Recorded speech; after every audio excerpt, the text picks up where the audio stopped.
2023 JSO exam junior scientific officer எக்ஸாமில் கேட்ட ஒரு சம்மை பார்ப்போம். இந்த கொஸ்டின் பேப்பரோட மற்ற சம்ஸோட பிளேலிஸ்ட்டை வந்து டிஸ்கிரிப்ஷனில் கொடுத்துருக்கேன். சரிங்க, வந்து 3 எண்ணோட ரேஷியோ கொடுத்துட்டாங்க. எல்சிஎம் வந்து எவ்வளோ 900 கொடுத்துட்டாங்க. ஹெச்சிசிஎஃப் வந்து என்னன்னு கேட்குறாங்க. அதாவது 3 எண்ணுன்னு சொல்லிட்டாங்க இல்லையா, 3 எண்ணோட ரேஷியோ வந்து 2:3:5. இந்த மாதிரி 3 எண்ணு கொடுத்துட்டு எல்சிஎம் ஹெச்சிசிஎஃப் கேட்டால் இந்த ஃபார்முலா. இதுவே 2 நம்பர் கொடுத்தா என்ன பண்ணோம், A into B into HCF into LCM. இந்த ஸ்கொயர் வராது. 3 நம்பர் வரும்போது இங்கே ஸ்கொயர் வரும், இங்கே சி சேர்த்துக்கணும், அவ்வளோதான். சரி, ஓகே. இதை வந்து 2:3:5 சொல்லிட்டாங்க இல்லையா. இது என்ன அர்த்தம்னா, இது கூட இந்த 3 நம்பர் கூட வந்து நம்ம ஹெச்சிசிஎஃப்பை வந்து பெருக்கினீங்கன்னா அந்த நம்பர் கிடச்சிரும். அது வந்து டீட்டெயிலாக வந்து கடைசியாக எக்ஸ்பிளைன் பண்ணுறேன். இப்போது இது மட்டும் தெரிஞ்சுக்கோங்க.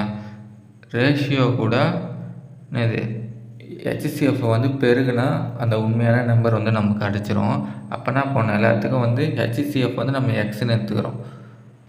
அப்போ வந்து எல்லாத்துக்கூட என்னது 3 நம்பர் நமக்கு தெரியாது, ரேஷியோ கொடுத்துட்டாங்க. அந்த ரேஷியோ கூட ஹெச்சிசிஎஃப் பெருகுனா நமக்கு அந்த நம்பர் கிடச்சிரும். அதனால தான் எல்லாத்தையும் வந்து எக்ஸால் பெருகுனா தான் இதுதான் வந்து ஏ.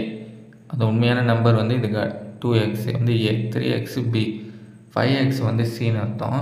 நான் டீட்டெயிலாக பின்னாடி எக்ஸ்பிளைன் பண்ணுறேன் கடைசியாக. சரி, ஓகே. அடுத்தது வந்து ஹெச்சிசிஎஃப் எக்ஸ் போட்டு x², எல்சிஎம் 900 கேள்வியிலே கொடுத்துட்டாங்க. அடுத்தது இது சிம்பிளிஃபை பண்ணனா அவங்க பார்த்தீங்கன்னா, இது 3 மல்டிப்ளை பண்ணால் இது வந்து இது 3 நம்பர் மல்டிப்ளை பண்ணால் 30 வரும். அதுக்கப்புறம் எக்ஸ்ன்னு போட்டுற போகிறீங்க, தப்பு. 3x இருக்கு இல்லையா, எக்ஸு மல்டிப்ளை பண்ண x³ வரும். இந்த க்யூப் போடாமல் விட்டுட்டிங்கன்னா தப்பாகிடும், பார்த்துக்குங்க.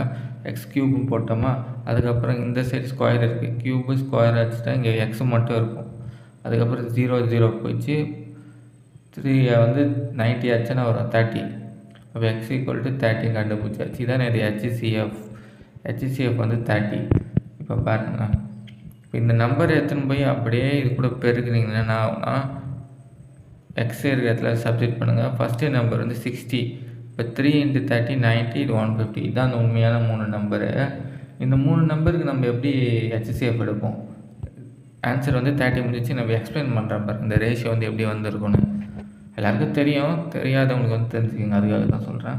இப்போ 3 நம்பர் இங்கே எழுதிட்டோம் இல்லையா, 3 நம்பரு போட்டாச்சு. நார்மலாக கண்டுபிடிக்கிற மெத்தட் இப்படி போட்டிங்கன்னா நான் இதுக்கப்புறம் வந்து காமனாக எதை டிவைட் பண்ண முடியாது இல்லையா, காமனாக டிவைட் பண்ணுற நம்பர் இல்லை. இதுக்கப்புறம் இது கண்டினியூ பண்ணது எல்சிஎம் ஆகிடும், இதோடு நிறுத்திக்கலாம்.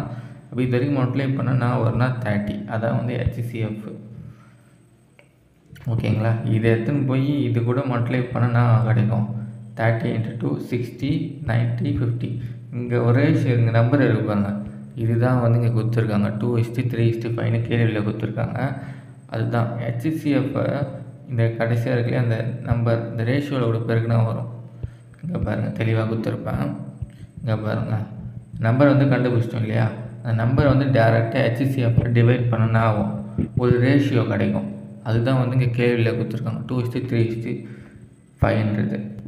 இது கூட 30 பெருக்குனா என்ன ஆகும், 2:3:5. இது கூட 30 பெருக்குனா, எல்லாத்துக்கூட 30 பெருக்குனா தான் இந்த நம்பர் வரும். ஓகேவா, புரிய நினைக்கிறேன். அதுதான் வந்து இங்கே கொடுத்துருக்காங்க. இது கூட வந்து 30 பெருக்கணும். அந்த 30 நமக்கு தெரியாது இல்லையா, அதாவது தான் எக்ஸு கொடுத்துருக்காங்க. இப்போ எக்ஸை வந்து கண்டுபிடிச்சிச்சு 30. எல்லாருக்கும் புரிஞ்சிருக்குன்னு நினைக்கிறேன். இதுக்கு ஆன்சர் வந்து என்னது 30.